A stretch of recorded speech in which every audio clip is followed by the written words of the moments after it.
अब स्टार्ट करेंगे general pathology. सबसे पहले सेल एडेप्टेशन। अब जब सेल इंजरी होती है तो उसके कॉजेज़ क्या होता है? तो main causes hypoxia. Most common cause of cell injury वो है hypoxia. Most common cause of hypoxia वो है ischaemia. Cell most sensitive to hypoxia वो है neurons. Cells least sensitive to hypoxia वो है fibroblast and skeletal muscles. Causes of cell injury एक तो हाइपोक्सिया हो गया, ये बाकी सारे agents physical, chemical, infectious, genetic, immunological, nutritional. फिर मैनिफेस्टेशंस ऑफ सेल इंजरी। जब भी सेल इंजरी होगी तो it can lead to either adaptation, reversible cell injury, irreversible cell injury या cell death, intercellular agglomeration and pathological calcification. पहली cellular adaptation वो hypertrophy. Hypertrophy मतलब increased cell size but no increase in number.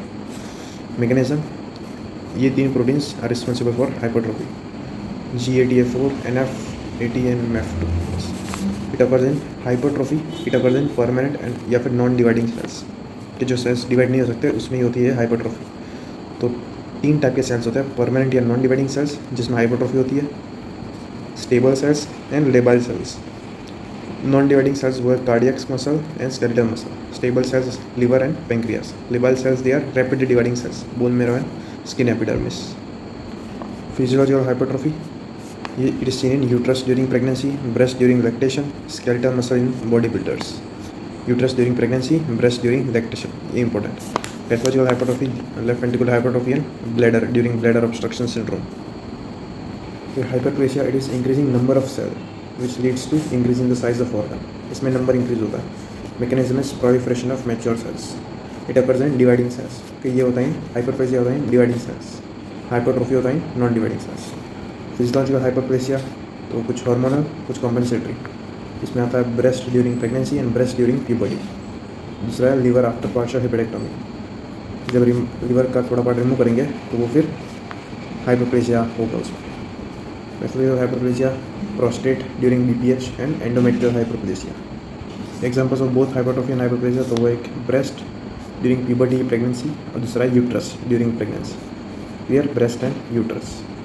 उसके बाद atrophy, it is decreased cell size and number, क्योंकि size and number दोनों कम हो रहा है, leading to decreased organ size. Mechanism is decreased protein synthesis, increase protein degradation, autophagy. Physiological atrophy, notochord disappearance, thyroglossus duct disappearance, involution of uterus after parturition. Pathological atrophy, ischemic, denervation, senile pressure, disused atrophy, nutritional atrophy, ये सारी pathological atrophy। फिर metaplasia, metaplasia is reversible change. इसमें होता क्या है, एक cell type is converted into another cell type, लेकिन ये रिवर्सिबल होता है। Example epithelium metaplasia, epithelium get converted into another type of epithelium. Mesenchymal metaplasia, mesenchymal get converted into another type of mesenchymal. Mechanism है इसका reprogramming of stem cells, reprogramming of stem cells. Example most common metaplasia seen in smokers.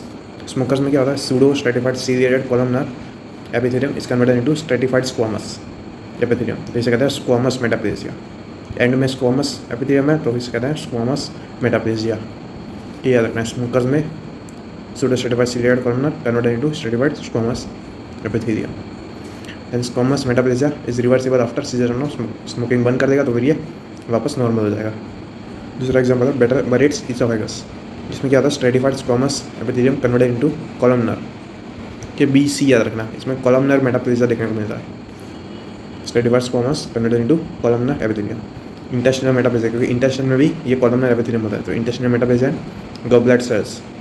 Way goblet cells they secrete mucin, के goblet cells produce mucin which stains blue with alcian blue. तो ये इसकी finding होती है, alcian blue stain में blue colour दिखेगा due to goblet cells which secrete mucin.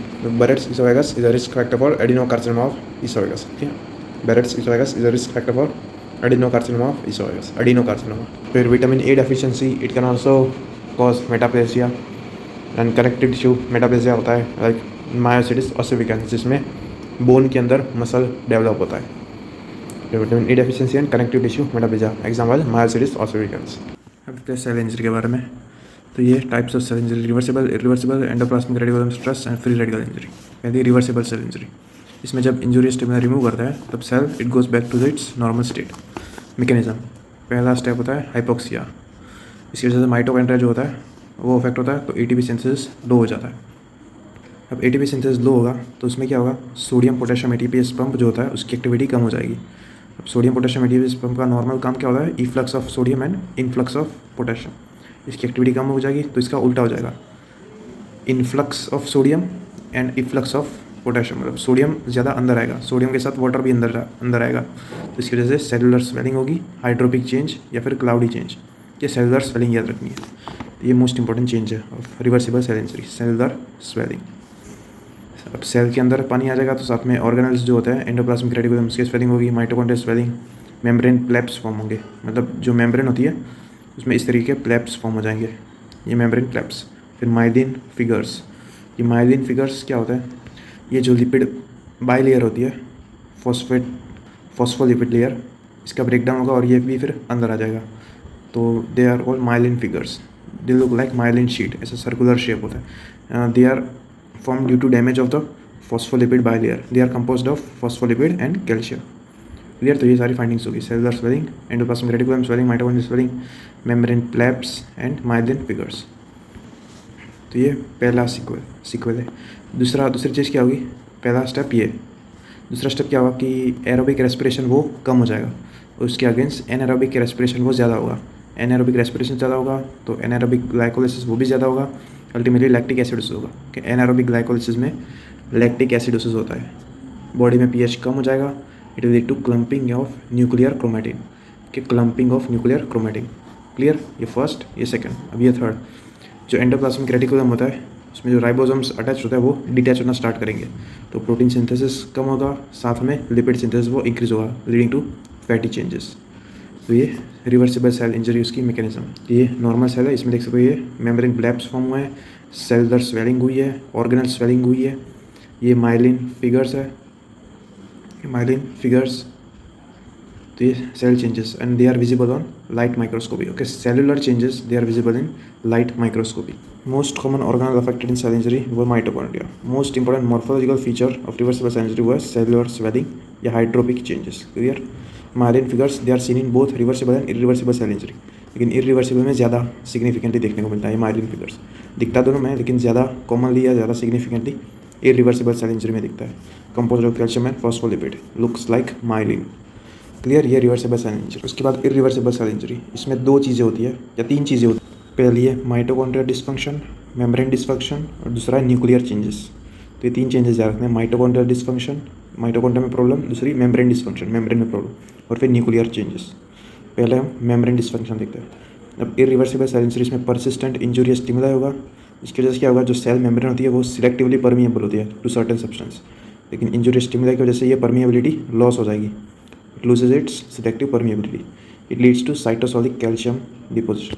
अब membrane dysfunction cell का भी होगा और जो ऑर्गेनल्स होता है उसका भी होगा, तो इसमें से कैल्शियम डिपोजिशन हो गया वो बाहर आ जाएगा, इंक्रीज्ड साइटोसोलिक कैल्शियम मतलब इंट्रासेलुलर कैल्शियम एक्युमुलेशन होगा, it leads to enzyme secretions, various enzyme secretion like phospholipase क्या करता है, break down of phospholipid, it leads to membrane dysfunction and produce myelin figures. ये फॉस्फोलाइपेज क्या करता है, जो फॉस्फोलिपिड लेयर होती है उसको ब्रेक करता है, माइलिन फिगर्स फॉर्म करता है एंड मेम्ब्रेन डिस्फंक्शन करता है। क्लियर, दूसरा है एंडोन्यूक्लियस एंड डीएनएस, ये डीएनए को डैमेज करता है। प्रोटीएस, ये प्रोटीन ब्रेकडाउन करता है, एटीपीएस डिक्रीज एटीपी सिंथेसिस। इसका क्लिनिकल पैथोलॉजिकल कोरिलेशन क्या है, ये जो मेम्ब्रेन डैमेज होती है इसकी वजह से ही एंजाइम्स रिलीज होता है बॉडी में, और वही एंजाइम्स हम मेजर करते हैं। तो सपोज MI हो या कोई लीवर की डिसीज़ हुई तो लीवर के जो एंजाइम्स होते हैं वो बाहर ब्लड में रिलीज होते हैं, और वही हम मेजर करते हैं, उसके वजह हमें पता चला कि लीवर में कोई प्रॉब्लम है। So in disorders like MI और liver disease enzyme can be measured in blood because of this membrane dysfunction and they leak out of the cell. ये था मेम्ब्रेन डिस्फंक्शन। दूसरा माइटोकॉन्ड्रियल डिस्फंक्शन, इसकी एक finding होती है characteristic feature, large flocculent amorphous densities, large flocculent amorphous densities दिखती है in mitochondria and they can be seen only on electron microscope. तो ये माइटोकॉन्ड्रियल डिस्फंक्शन की फाइंडिंग है। साथ में इसका भी डैमेज तो होता है, ये सेल वॉल माइटोकॉन्ड्रिया का भी। साथ में ये लार्ज फ्लोक्यूलेंट अमॉर्फस डेंसिटीज दिखती है on electron microscope which is characteristic feature of irreversible injury. और तीसरा है न्यूक्लियर चेंजेस। न्यूक्लियर चेंजेस हम लाइट माइक्रोस्कोपी में देख सकते हैं, कि जो सेल ऑर्गेनल्स होते हैं वो हम इलेक्ट्रॉन माइक्रोस्कोपी में देख सकते हैं, लेकिन न्यूक्लियर चेंजेस न्यूक्लियस जो है वो हम लाइट माइक्रोस्कोपी में देख सकते हैं। क्लियर, ये डिफरेंस याद रखना है। तो न्यूक्लियर चेंजेस, 3 न्यूक्लियर चेंजेस होते हैं, पिक्नोसिस, कैरियोरेक्सिस, कैरियोलाइसिस। पिक्नोसिस मतलब श्रिंकेज, पिन जितना हो जाना, श्रिंकेज या क्लम्पिंग ऑफ न्यूक्लियर क्रोमैटिन, ये पिक्नोसिस। दूसरा है कैरियोरेक्सिस, कैरियो मतलब न्यूक्लियस, रेक्सिस मतलब फ्रेगमेंटेशन ऑफ न्यूक्लियर क्रोमैटिन। तीसरा है कैरियोलाइसिस। कैरियो मतलब न्यूक्लियस, लाइसिस मतलब ब्रेक डाउन, सॉरी डिसोल्यूशन, तो डिसोल्यूशन ऑफ न्यूक्लियस। तो पिक्नोसिस, कैरियोरेक्सिस, कैरियोलाइसिस। ये इरिवर्सिबल सेल इंजरी उसका एक पिक्चर है। इसमें ये देख सकते हो मेम्ब्रेन डिसफंक्शन हुए, मेम्ब्रेन डैमेज हुई है, ये न्यूक्लियस चेंजेस, ये pyknosis, karyorrhexis, karyolysis, mitochondrial swelling, cell membrane defect, lysis of endoplasmic reticulum and large densities in mitochondria and myelin figures. फिर free radical injury. Free radical की definition, it is molecule with one or more unpaired electron in the outermost orbit. ये सारे examples of free radical. ये superoxide, hydrogen peroxide, hydroxyl ion, ये तीन याद रखना है. Most potent is hydroxyl ion. Excess free radical उस state को बोलते हैं ऑक्सीडेटिव स्ट्रेस. जो फ्री रेडिकल्स होता है दे create oxidative stress in the body. It leads to aging, cancers, neurodegenerative disorders like Alzheimer's and reperfusion injuries. ये सारी conditions में there are excessive free radicals. Production of free radicals, तो O2 convert हुआ into superoxide, फिर superoxide dioxide hydrogen peroxide में convert हुआ, ये फिर हाइड्रोक्सिल आयन में. अभी जो Fe+2 can be convert into Fe+3, इसे कहता है फेंटॉन्स रिएक्शन. बट ये नॉर्मली होता नहीं है because they are this Fe+2 they are in bound form with transfer in ferritin या cytoplasm. Enzymes leading to free radical production, NADPH oxidase, xanthine oxidase, superoxide dismutase. ये superoxide dismutase, xanthine oxidase, NADPH oxidase they cause injury by, तो mechanism होगी protein को damage करेंगे, DNA को and membranes को. Oxidative modification of protein, damage to the DNA, lipid peroxidation of membrane. तो ये mechanism of injury होती है by free radicals. Modification of oxidative modification of protein, damage to DNA and lipid peroxidation of membrane. Free radical injuries protect कैसे करते हैं? By antioxidants. तो antioxidants non enzymatic, enzymatic. Enzymatic में ये तीन आते हैं, superoxide dismutase, catalase, glutathione peroxidase. Non enzymatic में vitamin A, E and C, selenium, manganese, zinc. एक लाइन याद रखना, vitamin A is not an antioxidant in aqueous humour of eye. पहला जो ये एंटीऑक्सीडेंट है सुपर ऑक्साइड डिस्म्यूटेस, ये दो फॉर्म में होता है, copper zinc SOD and manganese SOD. इसको कहते हैं SOD1, इसे SOD2. SOD1 प्रेजेंट होता है इन साइटोप्लाज्म, कि copper C cytoplasm, SOD2 manganese का M mitochondria. Brain is protected from free radical injury by SOD1 copper zinc. इसका clinical pathological correlation, mutation of SOD1 it leads to amyotrophic lateral sclerosis. SOD1 का mutation. Second is catalase inactivates hydrogen peroxide and present in peroxisome. तीसरा is glutathione peroxidase. It inactivates both H2O2 and hydroxyl in cytoplasm and mitochondria. अब एक ratio है, intracytoplasmic ratio of oxidized glutathione to reduced glutathione. Intracytoplasmic ratio of oxidized glutathione and reduced glutathione. Oxidized glutathione and reduced glutathione, indicator of oxidative state of cell. How well a cell can handle oxidative stress. Endoplasmic reticulum stress. Last, endoplasmic reticulum site of protein synthesis. Endoplasmic reticulum में protein synthesis हो रहा है.